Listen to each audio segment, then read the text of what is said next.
Barcelona, Lisbon or Madrid.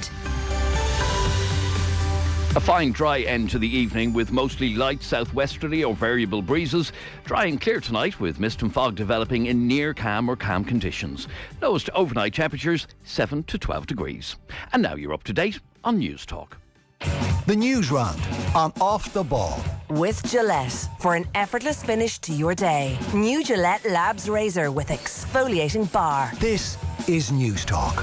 Welcome along. Tuesdays Off the Ball coming at you. Shamrock Rovers are on the cusp of a European group stage once again. We will be right across tonight's game in North Macedonia. Rovers are 3-1 to the good from the first leg. It's an 8 o'clock kickoff. Serena Williams, meanwhile, has announced her retirement. She has just the 23 Grand Slam singles titles, 37 if you include doubles as well, and is generally, Margaret Court, doff of the cap to you, but generally regarded as the greatest in the history of ladies tennis. Caitlin Thompson will talk to us about the life and times of Serena Williams. That is coming your way. Special roadshow recorded during the week. We have Galway's Shane Walsh and Kerry's Sean O'Shea in conversation together. So everything up for discussion. Walsh has moved to Kilmacud, the art of free taking, the recent All-Ireland final, all covered with the lads and Tommy Rooney. And then the football show after 9. It would seem dark clouds already over Villa Park. Dan Bardell will talk to us about that. And then Tony Evans is a really good guest. He's going to talk to us about Liverpool's start to the season. Mick McCarthy, hello. Hey, Joe. And Richie McCormack, hello to you. Gentlemen, how are you? Very well. 53106, the text number. We are at Off the Ball on Twitter. So Serena Williams, the main global sports story of the day. We'll talk to Caitlin Thompson around 7:30. It is quite the record. 23 Grand Slam singles titles, 73 titles in singles generally. Yeah. Another 14 Grand Slam doubles with Venus. She has 4 Olympic gold medals. She spent, 319 weeks at number 1 and is the highest earning female athlete of all time, 40 years of age. Not bad. I think it is fair to say that if you look at men's professional sport, Tiger Woods was so far and away ahead of everybody in his field that he, it's almost a benchmark to say Tiger Woods. Serena is that in female sports, I would say, and at the era in the men's game where we had Federer, Djokovic and Nadal all at the same time battling it out, the greatest of all time was playing and winning Grand Slams 2-3 times a year at the women's game. And you even look at it now, since she's still playing, obviously up until the end of this year, but she hasn't been as prevalent. Yeah, no Grand Slams. What is the women's game at the moment? What is women's tennis? And we're struggling to find that person to focus on, or that star, because Serena Williams was so far and away the entire game for so long that she's almost left the sport behind her. It's a bit like Woods. There's a vacuum afterwards. When somebody that big disappears, you struggle for a couple of years, it seems. Like, even looking at her record against all of the quote-unquote big rivals, none of them really could lay much of a glove on her. To be fair, Martina Hingis, but at the time Williams was still really finding her groove. But Williams had a 7-6 winning record against her. Capriati, 10-7 winning record against her, 10-7. Justina N, 8-6. Sharapova, they played 22 times. Williams won 20. Wow. The complete domination of Sharapova. And of course, Venus, and they played 31 matches. Serena has that rivalry 19-12. But crucially, if you take their 9 Grand Slam finals, Serena's 7-2 up. Yeah. So yeah, there was no one who could touch her. Like, Venus was this superstar who changed the game, and her younger sister came along. She 3-4 years younger than her, but came through like a year later and took over, almost immediately. It's one of those things that Venus Williams will be always remembered as Serena's sister, despite probably having double-digit Grand Slams herself. Have you seen King Richard? No, I haven't seen it. I was thinking about it today. I was thinking about what's my reason. Oh, I watched it recently. Oh, sorry. I thought you said, I thought this was very prosecutorial, Joe. You're a busy man. Will Smith gives an Oscar-winning performance. Yeah, of course. Was it an Oscar-winning performance, though, or was it just a performance that happened to win an Oscar? Maybe a touch more of the latter, but still a very good performance. Yeah. Obviously, nothing about it will be remembered given events of the ceremony. But the movie finishes with I was about to call him King Richard. Let's just call him Richard Williams. The movie finishes with Richard Williams, and he sees this is around the time Venus is really arriving on the international stage, and because it's actually a much better film than I thought it was going to be. I just thought because they were involved in it, I thought it would be a bit too happy clappy and everything's perfect, and it wasn't that. But there's a moment where Serena is standing looking out at the court, and you can tell she's a bit jealous because she's that bit younger and she's watching Venus take the limelight, and she's thrilled for Venus, but she's thinking, ugh. Getting impatient. And whether this happened or not, I don't know, but Richard Williams, in the guise of Will Smith, walks over to her, and he looks at her, and this is very right at the end of the movie. He says, Venus is going to be a world number one. You're going to be the greatest of all time. And we'll talk to Caitlin. I do want to know if that was always the sense from way out. My earliest memory, and Richie, you might remember this too, is like when they were so close and they came through, and look, I'm sure the film goes through that in their early days and their family situation, the fact that they're from tennis superstars from Compton. It's just so such insane. an incredible. I think sometimes you get used to that story because we've known it for 25 years, but it doesn't stop it from being absolutely incredible, but when Serena came through and she was probably 16, Venus was already a star, and they met like in a Wimbledon final, and it was far too emotional. It was almost hard to watch. It was like Serena doesn't want to go out and beat her sister. Like, that should have been almost the end of the film. If it was about them rather than Richard Williams, it would have been. It's like Serena doesn't want to go out and beat her sister, but does, and becomes the Wimbledon champion, and then just bawling crying for the whole presentation ceremony. I remember it really, really well. I don't remember anything else as well from the rest of her 20-year career, 23. I remember those finals. I remember those finals as being deeply unsatisfying, actually, when you had sister versus sister, because there was always a question mark of, like, how seriously are either of them, or can either of them take it, given how, like, they're sisters, they both come up together, they both come up through, unusual circumstances, both in their family life, and I guess they'd be miles different to the other people that surrounded them on the circuit. But there was always something really flat about those finals, and to hear that 7 of those 23 that Serena won at the start of her career, without wanting to take anything away from her, were against her sister. I don't know, they always just left me cold, and with more of a question mark over what that final would have been like if another had been in there against either Venus or Serena.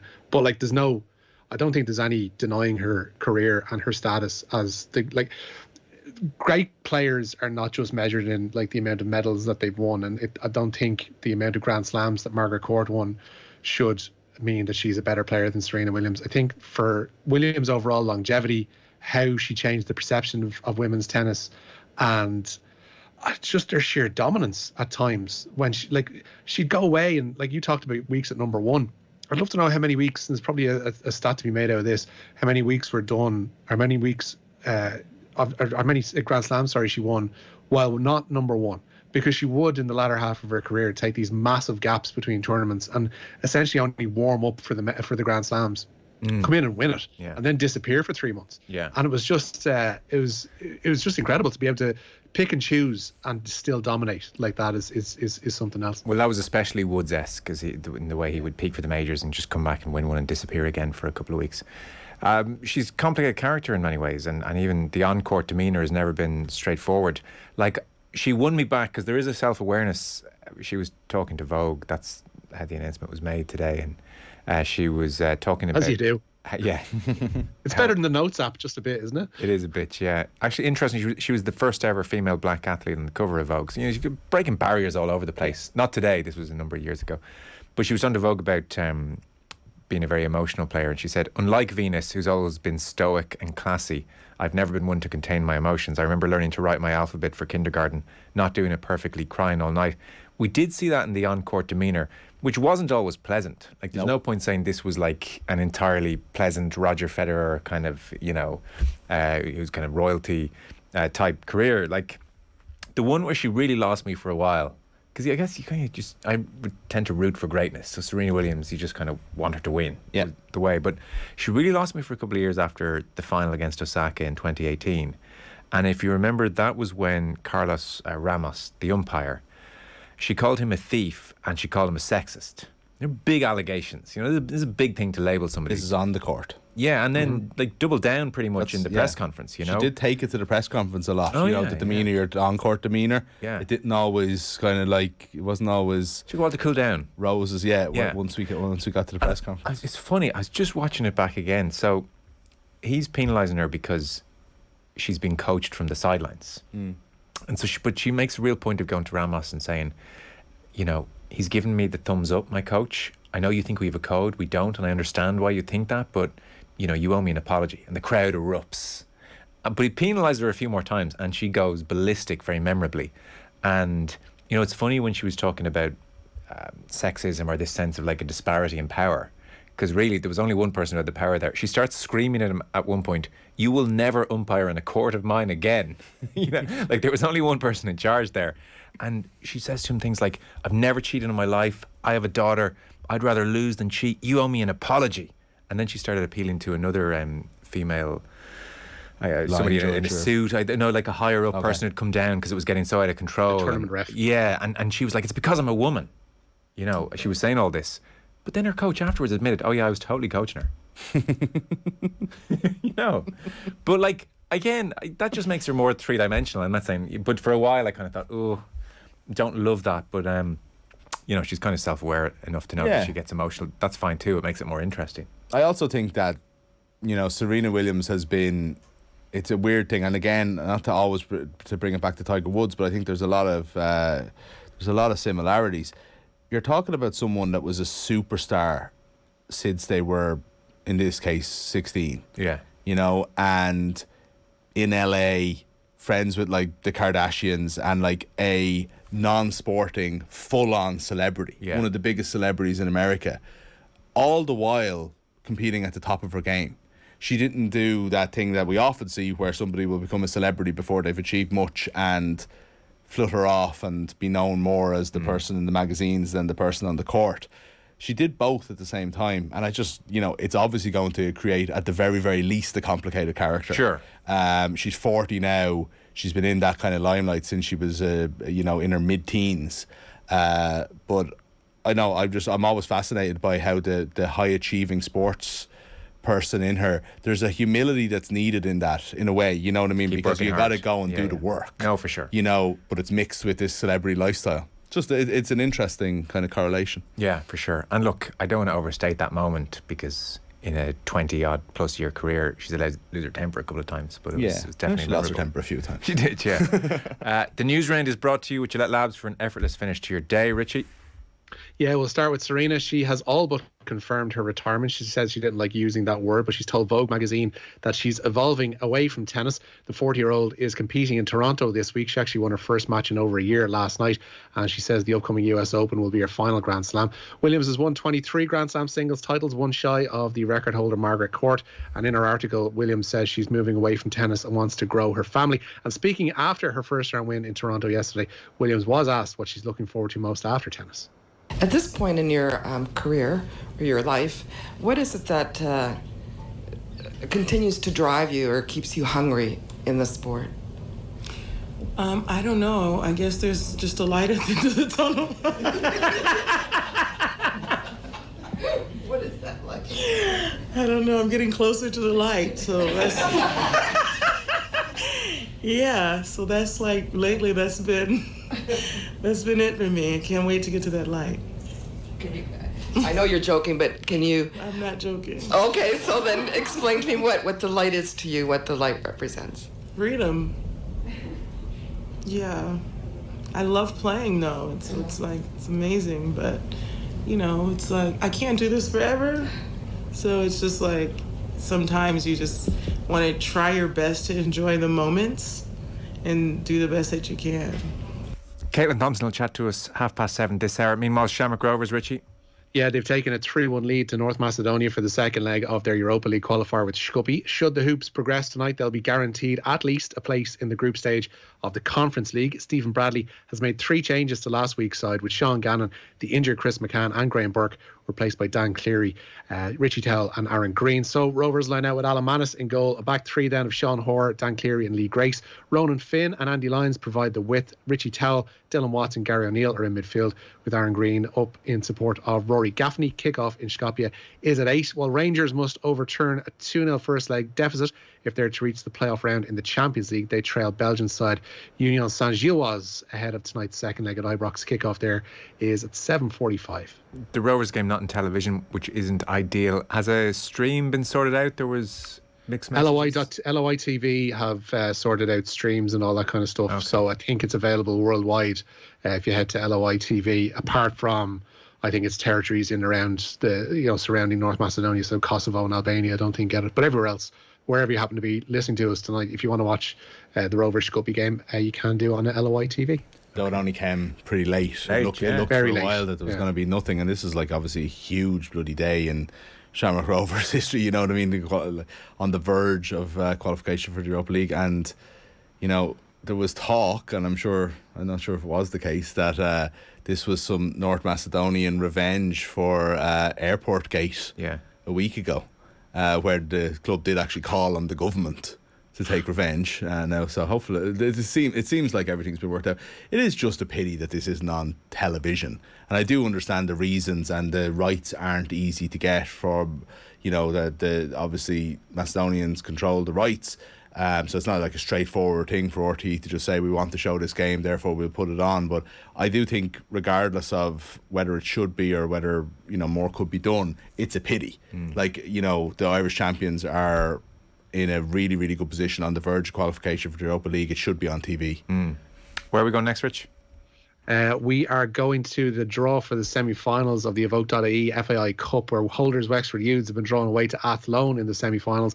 The other semi will pit league champions Shelbourne at home to Bohemians, and those ties will be played on the weekend of September the 25th. Down have a new football manager? They do indeed. Conor Laverty is going to be double jobbing with Down next year. The Kilcoo man was confirmed as James McCartan's successor as senior football manager last night, but Laverty is to merge the senior job with that of Down under-20 manager. Last year, he led the under-20s to an Ulster title. Marty Clark and Declan Morgan will assist Laverty with the senior panel duties. Cavan last night confirmed that Mickey Graham is going to continue as their senior football manager for another 2 years, and Liam Kearns is the front runner to succeed John Maughan as Offaly's senior football manager. It's reported that a change in work commitments led to the previous favourite Tomás O'Shea dropping out of the running. Kearns has been manager of Clondonale in Roscommon for the past couple of years following his departure from the Tipperary job, and it seems Colin Collins as well is going to continue on in Clare. Longest serving manager in the GAA, or at least in football anyway. Yeah, sticking around. That's 4 jobs for Liam Kearns now, 4 county jobs.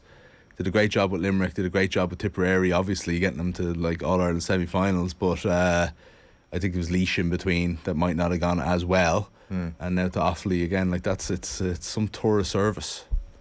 On Serena Williams, yes, Katie says US Sport Mount Rushmore. Oh no. Serena has to be on there. Who misses out? Woods, Ali, Brady, Jordan, etc. The US Mount Rushmore would be impossible. It's all very recent as well. How can you not have Babe Ruth on there? Yeah. Baseball has to come into it. It's the sport that invented it all. Jackie Robinson, for how important everything he was. Michael Phelps, does he not get a mention? Michael Phelps, I don't know. There's people that I can't even think of right now, like Jesse Owens. Yeah, it's possible. Don't even know. Carl Lewis. We'll leave Carl Lewis off. He's on the hill beside Mount Rushmore. The hillock. Serena probably is the GOAT, but Steffi has to be in the conversation, says tennis fan Steffi here. Graf. Comparable and ahead in some metrics, and took up the mantle of outstanding player in the post Navratilova era. Dominant mostly for a decade. Many would give her the GOAT accolade. If Monica Seles wasn't stabbed, would Steffi Graf be on such a pedestal, is the question. But I think she was in probably a more competitive era. Yeah. At least for some parts of it. You kind of mentioned some of the players at the early part of Serena's career when she broke through and dominated. That was a pretty full. Very lineup good. Yeah, of she good kind of just players, saw a wasn't lot it? of them off. I think exactly. She broke their spirits almost initially. So Manchester United, well, they had the courage of their convictions, if nothing else, Richie. Yeah, they'll be conducting Twitter polls next to discuss their business. But Manchester United have pulled out of a deal to sign Marco Arnautovic. His club, Bologna, refused United's initial bid of €9 million for the Austrian striker at the weekend. It is believed that negative fan reaction has also informed United's decision to end their pursuit. However, United are moving closer to a €20 million deal for Juventus midfielder Adrian Rabiot. Talks with Veronique remain ongoing. I mean, negative fan reaction. I was so disappointed as just somebody who enjoys this kind of stuff to see that they'd withdrawn their interest in Arnautovic. It's like, you know, it was the story that just would have went on and on and on and on. But if they are basing this on negative fan reaction, just imagine the conversations going on behind the scenes at this place. Twitter really doesn't like it. Twitter really doesn't like it, guys. We need to. I don't understand what these fans want. I mean, they asked for a striker. They said we'd no strikers. We got a striker. He's an international. He's played in the Premier League. He's played in Italy. He's played in China. Yeah. Surely, what more could they possibly want? Although you just would be amazed behind the scenes at how swayable it all is. Because even at the weekend, the Sunday Times had some board minutes from the FAI around the time they were making the Stephen Kenny Mick McCarthy thing. Yeah. And like they, you know, John Delaney and board members are saying things like, you know, John Giles just said he wants Stephen Kenny. Richard Dunn's just written an article about Kenny. This is what they're bringing to the table, you know, what's been in the Evening Herald that afternoon. Yeah. So I'm not shocked that they backed out of Arnautovic for these reasons, but what a mess. Andy Minton was on with us last night. He said Arnautovic was very much a Ten Hag idea. So be interesting to see so how that's he feels another about thing it. then is like, does regardless of whether this was a terrible Ten Hag idea or not, it's probably not an early sign that something like that is floated. The fans go absolutely mental and the club say, oh no, we're not going to do that, and now it's like this cloud hanging over the manager. Does this guy know what he's doing? And very, very quickly we're into massive negativity, not helped by the fact that they were terrible on Sunday and lost their first He'd be game sacked at by Old Thursday. Trafford. Will he make Brentford on Saturday evening? Liverpool on Monday looms large, doesn't it? Monday week. Is that it? Oh, right, okay. Do you remember the last two seasons, certainly last season, we built ourselves up to Liverpool United games a couple of occasions thinking, United will have to show something now, they'll have to show a bit of bottle and, they could turn up on the day. And then we set in here specifically for the second one and just watched them get absolutely annihilated because they're not in the same league at the moment as Liverpool, and there was nothing about getting up for the game that was going to solve anything. It's funny, I called 4-0 that night. You did, yeah. Yeah. But it was, what was it, 5 the previous 5 at Old Trafford. In October, yeah. 9-0 in aggregate. So Everton have spent some money. They have indeed, yeah. Everton making Amadou Onana their third most expensive signing in the club's history. The Premier League club have paid Lille an initial fee of €36 million for the Belgian international midfielder. Onana has signed a 5-year deal at Goodison Park, and his arrival follows the completion of a loan deal last night for Wolves defender Conor Cody. Yeah, still only 20, so obviously a big prospect, and Everton's starting to spend some money slowly but surely. Meanwhile, Timo Werner. We hardly knew you, Timo. Yeah, RB Leipzig have confirmed the signing of Timo Werner from Chelsea. The forward has cost an initial €30 million, having left the Bundesliga club for almost double that 2 years ago. Werner has signed a 4-year contract at Leipzig, where he will be joined next season by Salzburg's Benjamin Šeško. That deal completed as well this morning. Darren says, did you guys see the picture of Frenkie de Jong and Xavi last night? Incredible. I haven't, no. I saw the picture of Xavi making a speech and all of the players behind him in a line in their jerseys applauding, but Frenkie de Jong very conspicuously had his arms folded. I presume that's the picture you're talking about, unless there's one like a Mick McCarthy, Roy Keane-esque one as well. But I'm not surprised. I was listening to Simon Jordan this morning, who would have a feel for football finances and contracts, and his assessment of what they're trying to do to de Jong is to almost say this £17 million deferred wages that we owe you, that somehow the contract has been reset, even though this is nonsense, but they're trying to make this argument it's been reset and we'll see in court in 18 months, 2 years, we'll spend everything we need to spend. In the meantime, what do you want to do, by the way? Yeah. Best of luck. Do you think you're going to play for us? Play with the kids. Yeah. So it's a really terrible tactic on Barcelona's part. It's awful. Yeah, it's awful. And look, it's not. I think we can exceptionalise Barcelona a little bit in this. Football clubs do this with players. They try to get rid of them. They bomb squad. Yeah. I've used that expression a good bit in the last few weeks for some reason, but that is what they do, and they just try and get rid and they try and freeze people out. You can't take 17 But this million. is one thing that's happening, is that there is that sort of sense of fairness that we all have, that he made a deal with them based on COVID and everything that was going on, and they're reneging on that deal. Now again, if that's not something that's like completely exceptional to Barcelona, it's the way football clubs operate, fine, but it's something feels just so wrong about it. Yeah. I presume that's the picture you're talking about. That was the one that jumped out to me today. I saw that anyway. We'll check in, I'm sure, over in La Liga very soon. The league starts this weekend coming. So good afternoon for Ireland in the cricket, Rich. Yeah, Ireland's cricketers have finally registered the first win of their summer at the 11th time of asking. They've beaten Afghanistan by 7 wickets in their first of 5 T20 internationals at Stormont. Andy Balbirnie and Lorcan Tucker both scored half centuries for the hosts today, and the sides will meet again on Thursday. Okay, fellas, we are just about out of time. Richie, thanks a mil. Nice and gents. Mick McCarthy, thank you. Cheers. Your chance to win big. News Talk's Summer Cash Machine. Well, for the second day in a row, somebody missed Barry's call at 3 o'clock today, which means another rollover. If you have entered since 5 o'clock Friday, you're still in the draw, but you must know the new number, which is